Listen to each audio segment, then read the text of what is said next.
أعوذ بالله من الشيطان الرجيم بسم الله الرحمن الرحيم شهر رمضان الذي أنزل فيه القرآن هدى للناس وبينات من الهدى والفرقان فمن شهد منكم الشهر فليصم ومن كان مريضا أو على سفر فعدة من أيام أخر يريد الله بكم اليسر ولا يريد بكم العسر ولتكملوا العدة ولتكبروا الله على ما هداكم ولعلكم تشكرون صدق اللہ العظیم۔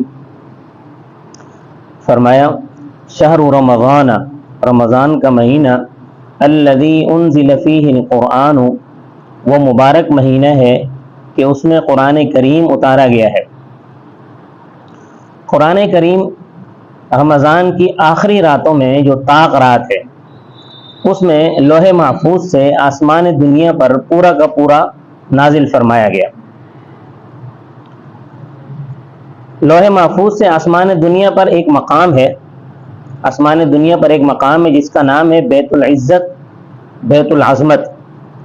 یہاں تک اللہ تعالی نے پورا قرآن کریم ایک رات میں نازل فرما دیا۔ پھر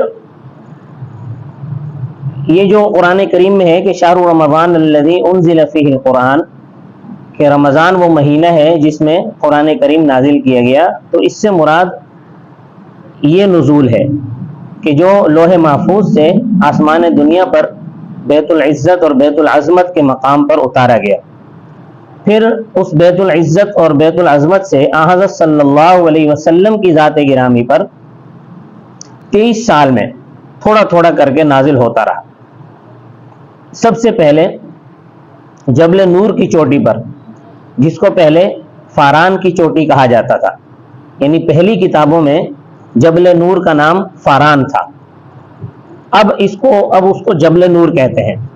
اس کی چوٹی پر غار حرا میں سورۃ العلق کی پہلی 5 آیتیں نازل ہوئیں۔ اقرأ بسم ربک الذی خلق خلق الانسان من علق اقرأ وربک الاکرم الذی علم بالقلم علم الانسان ما لم یعلم۔ یہ 5 آیتیں سب سے پہلے غار حرا میں آپ صلی اللہ علیہ وسلم پر نازل ہوئی۔ اور قرآن کریم کی آخری جو وحی ہے، آخری جو قرآن کریم کی آیت نازل ہوئی، وہ ہجرت کے 10ویں سال ذوالحجہ کے مہینہ اور ذوالحجہ کی 9 تاریخ کو جمعے کے دن عصر کا وقت تھا کہ جب قرآن کریم کی آخری آیت نازل ہوئی، اور وہ آیت یہ تھی الیوم اکملت لکم دینکم واتممت علیکم نعمتی ورضیت لکم الاسلام دینا۔ اس کے بعد جب یہ آیت نازل ہو گئی تو اس آیت کے نزول کے بعد اور وہی تو نازل ہوتی رہی، لیکن قرآن کریم کا کوئی حصہ نازل نہیں ہوا۔ ہدی للناس، یہ قرآن پاک لوگوں کے لیے ہدایت ہے۔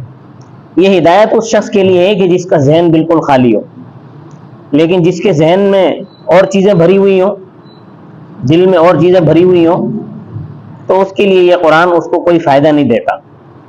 جیسے اس کو آپ اس مثال سے سمجھیں کہ جیسے ایک پیالہ ہو، خالی پیالہ، اس کے اندر اگر ہیرے جواہرات اور موتی ڈالے جائیں تو وہ ہیرے جواہرات اور موتی اس میں آ جائیں گے، سما جائیں گے۔ لیکن اگر کوئی پیالہ جو ہے وہ گوبر سے بھرا ہوا ہو اور پھر اس کے اندر موتی اور ہیرے جواہرات ڈالے جائیں تو وہ اس میں نہیں سما سکتے، بلکہ اس سے نیچے گر جائیں گے، کیونکہ وہ پیالہ تو پہلے ہی گند سے بھرا ہوا ہے۔ تو اس وقت جو ہمارے دل ہیں وہ گناہوں کے گوبر سے بھرے ہوئے ہیں، اس واسطے صحیح بات ہمارے دل کے برتن میں آتی نہیں ہے، نیچے گر جاتی ہے۔ اگر ہمارے برتن خالی ہوں گے تو پھر یہ موتی ضرور اس میں آئیں گے۔ تو اس لیے ضروری ہے کہ ہم اپنے دلوں کے برتن کو دین کی بات سننے کے لیے خالی رکھیں، قرآن کے لیے خالی رکھیں، کہ جب ہمارے دل کے برتن خالی ہوں گے تو پھر یہ قرآن ہدی للناس ان لوگوں کے لیے فائدہ مند ہوگا۔ وبینات من الہدی، اور ہدایت کی واضح دلیلیں، والفرقان، اور یہ قرآن پاک حق و باطل کے درمیان فیصلہ کرنے والی کتاب ہے۔ فمن شہد منکم الشہر، پس جو شخص تم میں سے اس مہینے میں گھر میں موجود ہو فلیصمہ، اس کو روزہ رکھنا چاہیے۔ ومن کان مریضا، اور جو بیمار ہے او علی سفر، یا سفر پر ہے، فعدۃ من ایام اخر، پس وہ گنتی پوری کرے دوسرے دنوں کی۔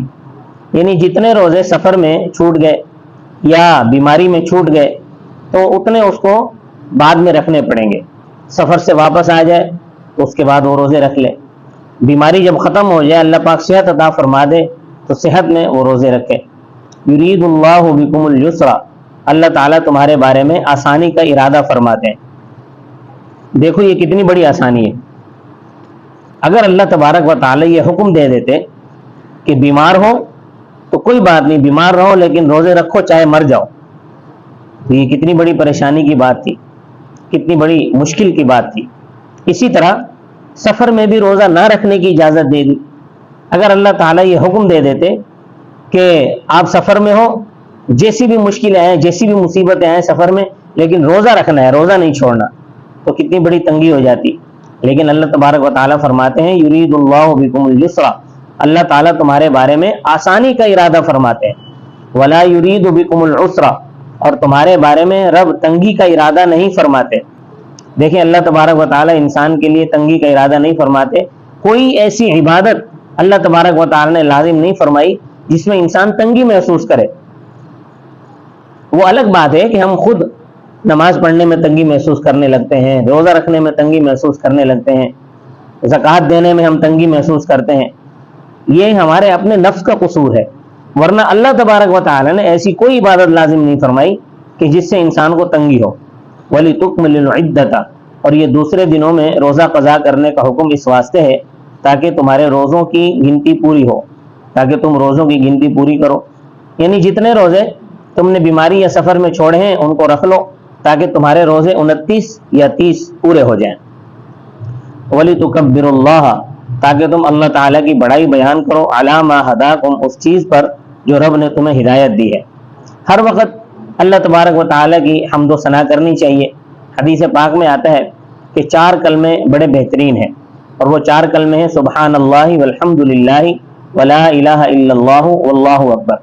یہ کلمات چلتے پھرتے اٹھتے بیٹھتے ہر وقت پڑھتے رہنے چاہیے۔ عورتیں بھی پڑھ سکتی ہیں، مرد بھی پڑھ سکتے ہیں، وضو ہو یا نہ ہو، بے وضو ہو بھلے سے، یہ کلمات پڑھے جا سکتے ہیں۔ اسی طرح عورتیں اس مدت میں جس مدت میں ان پر نماز معاف ہوتی ہے اس مدت میں بھی یہ ذکر کر سکتی ہیں، درود شریف بھی پڑھ سکتی ہیں، رب تعالیٰ کا ذکر بھی کر سکتی ہیں۔ فرمایا وَلَعَلَّكُمْ تَشْكُرُونَ، تاکہ تم رب تعالیٰ کا شکر ادا کرو کہ اللہ تعالیٰ نے تمہاری ظاہری اور باطنی تکلیفیں دور فرمائی ہیں، اللہ تعالیٰ نے ہمیں ہدایت دی ہے، اللہ تعالیٰ نے ہمیں مسلمان بنایا ہے، اللہ تبارک و تعالیٰ نے ہمیں اسلام پر رکھا ہے۔